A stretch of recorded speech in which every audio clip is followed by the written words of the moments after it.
نبي من الأنبياء، أخوته يكرهوه، ومن شدة الكره والغيرة والحسد اجتمعت كلمتهم على أن يتخلصون منه.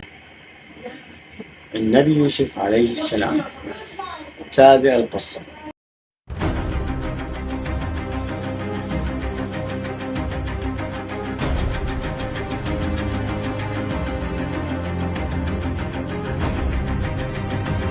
انولد النبي يوسف عليه السلام بالأراضي المقدسة اللي هي فلسطين.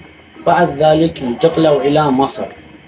نسب النبي يوسف عليه السلام هو النبي يوسف ابن النبي يعقوب ابن النبي إسحاق ابن النبي إبراهيم عليهم الصلاة والسلام،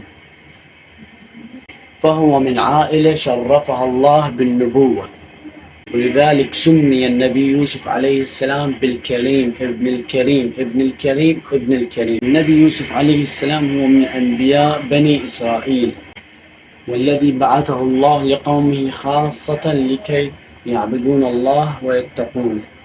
كان النبي يوسف عليه السلام أبوه كلش يحبه ويعشق أكثر من أخوته الباقين. هذا الشيء خلى غيره وحقد من أخوته الباقين على أخوهم يوسف. بعد فترة شوية لحد ما بدأ يزيد الحقد والكراهية أخوهم النبي يوسف عليه. وابتدت قصة النبي يوسف عليه السلام من الرؤية التي رآها. هاي الرؤية خلت أبوه يعشق بعد أكثر من قبل، وخلت تزيد الكراهية والحقد والغيرة من أخوهم من أخوته.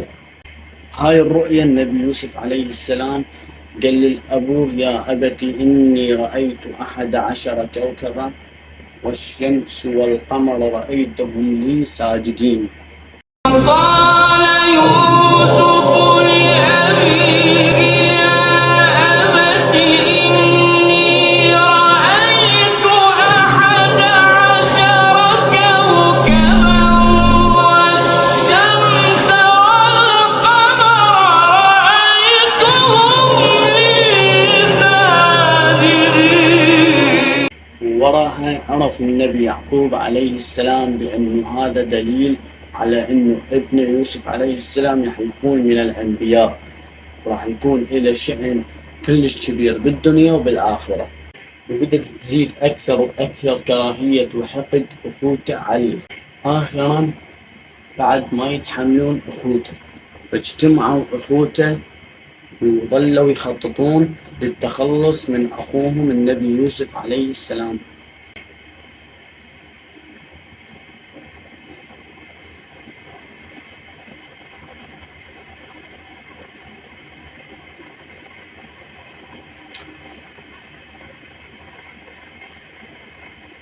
وكان النبي يوسف عليه السلام من صغره حسن الأخلاق والمظهر. النبي يوسف عليه السلام هو كان لديه نصف جمال الكرة الأرضية. اتجه أخوته إلى خطة للتخلص من أخوهم النبي يوسف عليه السلام.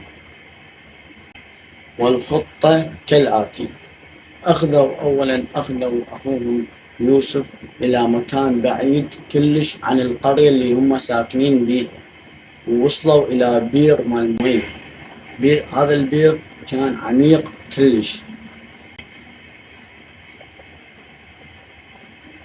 فمن وصلوا لهذاك البير أخوته أخذوا القميص مال يوسف اللي كان لابسه.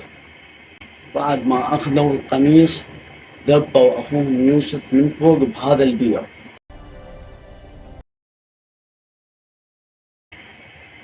بعدها ظلوا أخوته حائرين إنه شلون يلقون طريقة يقنعون أبوهم بأنه يوسف اختفى إذا أبوهم سألهم وينه. فلقوا طريقة بأنه يلطخون دم على قميص يوسف عليه السلام، ويقولون لأبوهم بأنه يوسف أكله الذئب. فعلا لطخوا قميص يوسف بالدم وأخذوه لأبوه وقالوا له: يا أبتي أكله الذئب. فبعد ذلك حزن النبي يعقوب عليه السلام حزن مو طبيعي على فقدان ابنه النبي يوسف عليه السلام، ولكن قرر أنه يصبر على قضاء الله وقدره. بعد فترة مروا رجال من هذا البير اللي وقع به النبي يوسف عليه السلام،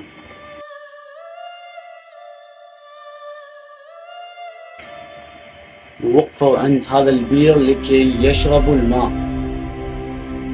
شافوا ذاك الصبي الواقع بالبير. قرر هذول الرجال أن يطلعون هذا الصبي ويبيعوه، فباعوه سريعا بثمن رخيص.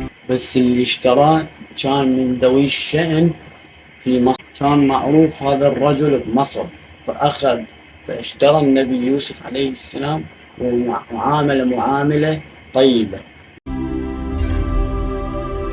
أكرم له إلى أن اشتراه عزيز مصر من الثروات مال البلاد. اشتراه عزيز مصر وظل يتعامل معه معاملة جيدة. تطور شوي شوي النبي يوسف عليه السلام وصار هو المشرف على خزائن الدولة، وبعد ذلك هو الذي أصبح عزيز مصر.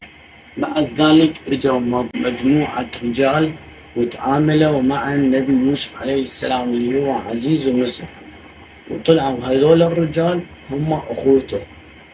بعد ذلك نعرف أخوته، ذلك رجعوا أخوته مسرعين إلى أبوهم، قالوا له بأن تحققت الرؤيا مع النبي يوسف عليه السلام بأنه رأى 12 كوكبا والشمس والقمر له ساجدين.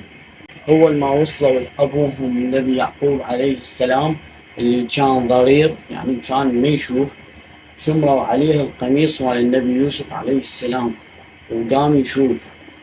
بعد ذلك النبي يعقوب عليه السلام أخذ مرته وأبنائه وراح توجه سريعا إلى مصر لكي يلتقي بابنه النبي يوسف عليه السلام اللي ما شافه طول هاي السنين.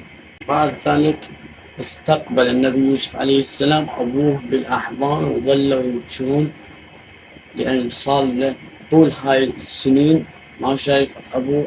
منا يا عزيزي المشاهد تنتهي قصة النبي يوسف عليه السلام. لا تنسوا اللايك والاشتراك بالقناة حتى يوصل، واشتركوا بالقناة وفعلوا زر الجرس حتى يوصلكم كل جديد إن شاء الله. انتظروا بعد هاي الحلقة راح أسوي لكم فيلم سينمائي كلش راح تحبوه، انتظروا بشدة. لا تنسون تنسخون الرابط وتودوا لكل قرايبكم وأهلكم، وأي تلفون عندك بالبيت اشترك بيه وفعل الجرس حتى يوصلكم كل جديد، ونضل متواصلين وياكم إن شاء الله.